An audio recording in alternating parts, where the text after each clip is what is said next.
It's as if I went to sleep for a year, and when I woke up, the world's fallen apart.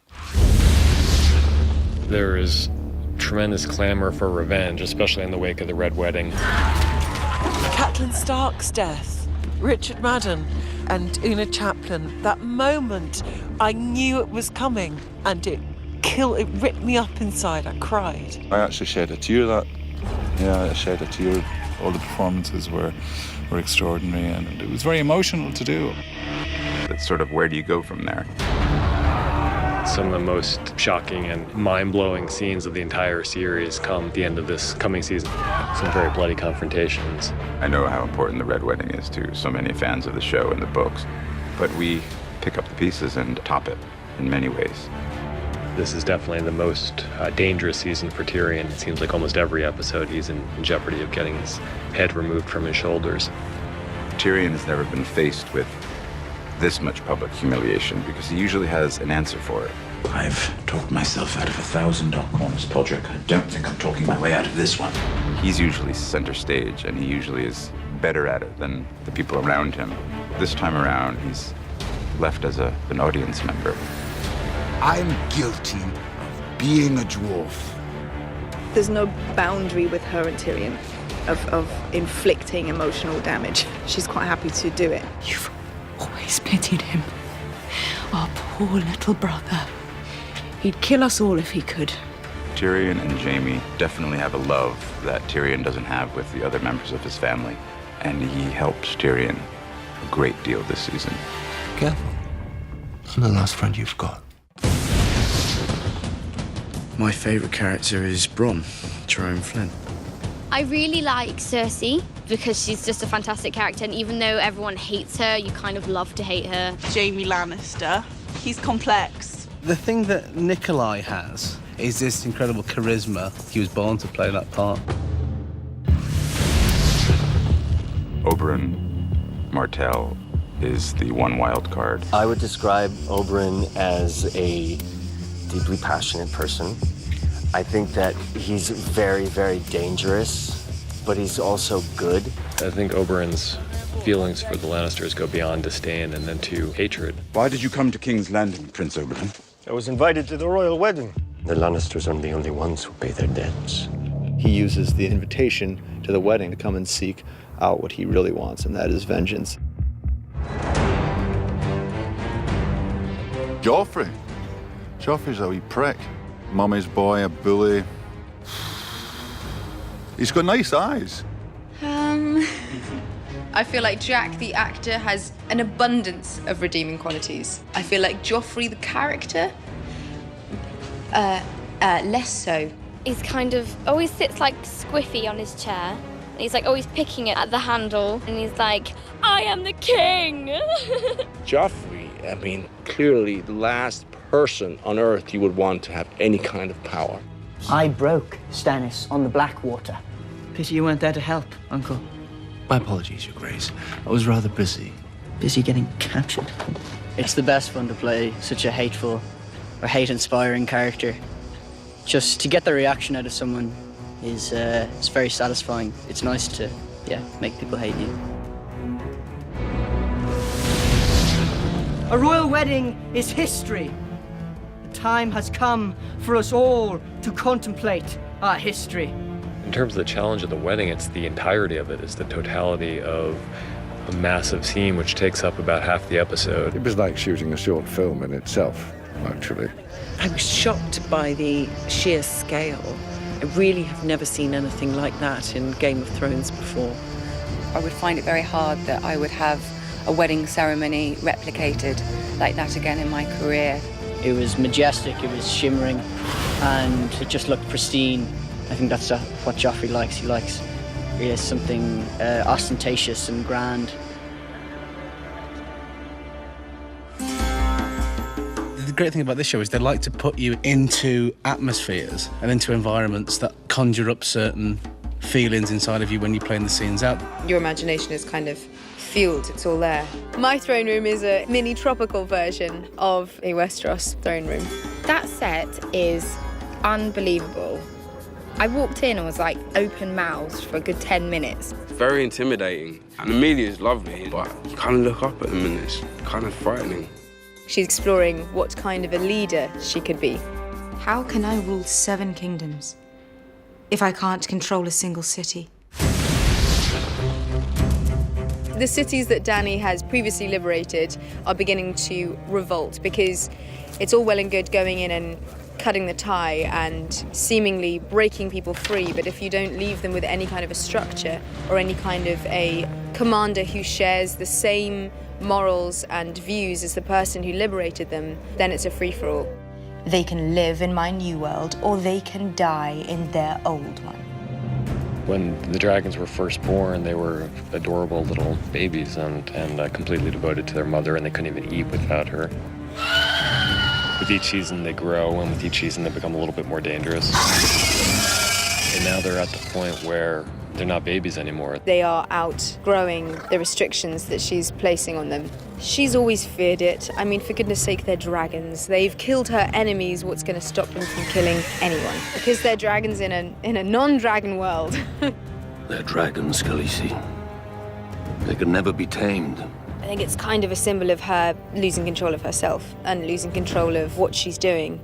And the thing that I got most excited about is Jon is not the same man from season to season. There's too much that's happened to him, too much that's gone on and that he's had to learn from. We find him in season 4. He's in a very bad place as far as how he feels he treated Ygritte and his honour because of that. Not only breaking his vows to the Night's Watch, but breaking his vows to her. He's in a lose-lose position, really. But he has to make good. You've done nothing wrong. I've done plenty wrong. He's reunited with Sam, which is a good thing, but their relationship's changed. Sam and Jon's relationship this year is as even and equal as it's ever been. There's more confrontation between them this season. You're a wildling girl. She's one of the raiders. She's not my girl. Ah, but she was, wasn't she? It's a very different relationship we find themselves in, but still a loving one, still a caring one. And I think without Sam, Jon would crumble. Oh, that's an easy one. Involves prosthetics. No, that's a big man. Go back and find your clothes, Hodor. One of the most terrifying things I've ever had to do was the opening shot of season 3. They wanted to get this feeling of something being behind Sam and something in pursuit of Sam. So they decided the only way to achieve that effect was to chase me on a quad bike through the snow. And they had a guy running alongside saying, the only reason I'm here is if you fall over, I'll get the quad bike to stop. I went, thanks very much. I don't know what they're paying you, but it's not enough. Sometimes greeting CGI wolves is a strange experience. It's this big green sausage dummy shoved in your face and you have to treat it as if it's your lifelong pet and love it to bits. It's very odd. The most weird thing I've had to do this season is to bite off a man's ear and spit it in his face. First time I walked into the Castle Black set, I thought, oh my God, because until you step into it physically, when it comes out of your head and into the real world, it sends chills down your spine, really. Chopping off Theon Greyjoy's companion was probably quite OMG when I read that. I was like, whoa, really? Every day on this show is an OMG moment, really, because there's always surprises in it. You're always in a really cool location, or you've got a great prop, or, the set is incredible. The thing that's amazing about the places we shoot is you just don't know what to expect. So you turn up and you're like, wow, this is so much grander than I could have expected or could have ever imagined. The biggest OMG moment is when you think you're nearly finished and then you've got 5 hours to go. Well, Nikolai and I tried to do a dance number walking down the steps of the court. We thought it was fun. And the extras were all laughing and dancing. But the crew was really tired, and I don't think they responded. And then we just heard from the 80s, like, still rolling, reset. Whenever Maisie's around, there's usually a lot of sleepovers, and we do a lot of knock and runs on people's hotel doors. You'd see Dame Diana Rigg playing backgammon with Daniel Portman and See Lena giving a massage to someone, and everyone's just chatting and joking around, and that's a really nice moment. Everyone else gets the badass quotes. I think the best quotes are Bron's quotes. Any line he has is witty and intelligent and hilarious. You don't fight with honor. He says, no. He did. Okay, well, there was that scene where he said, Hodor. Hodor? Hodor. Hodor. That was definitely a badass one. I think it would be when Ygritte's head is on that rock. Strike hard and true, Jon Snow. I'll come back and haunt you. Oh, that was a great line. Well, there's one this year when she's talking about nothing. Maybe nothing is worse than this. Nothing isn't better or worse than anything. Nothing is just nothing. I think that makes you really think about all the different characters, and it kind of puts things into perspective. Oh, Dracarys. Dracarys. Definitely. I believe that's probably the most badass quote. I think Maester Luwin. He was very much a father figure for Bran, and to not have him, I think, is probably a disadvantage to Bran. Be Robb and Catelyn. So hard. The big one that set the whole tone for Game of Thrones being known for a show where no one is safe was Ned Stark. And that completely shocked me.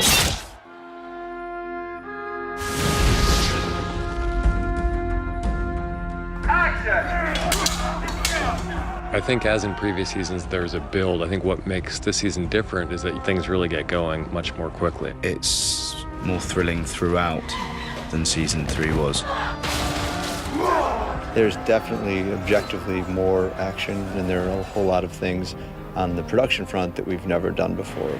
Everyone's kind of now loading the guns, loading their arrows, sharpening their knives, and it's just ripe. It's not building towards one specific climactic event. There are more climactic events in season 4 than there have ever been before. Every season up until now has been, episode 9 has been the big episode. Season 4 is just very steady. The stakes are higher throughout the season than they have been before. This season, the story just gets more intense. Some really juicy mental storylines, and it's just really exciting. The button's pressed and the accelerator is firmly to the floor here. There's a lot of action. The good guys are coming back this year, and that's nice to see. Yeah, we're making a stand. We hope people, when they come out of the season, will feel that the impact of the season as a whole would be even greater than the impact of the previous season. There are so many quality shows on television that I love and admire, but I don't think there's one with the scale of Game of Thrones in terms of the size of the cast, in terms of number of countries we shoot in, and who else has dragons, really?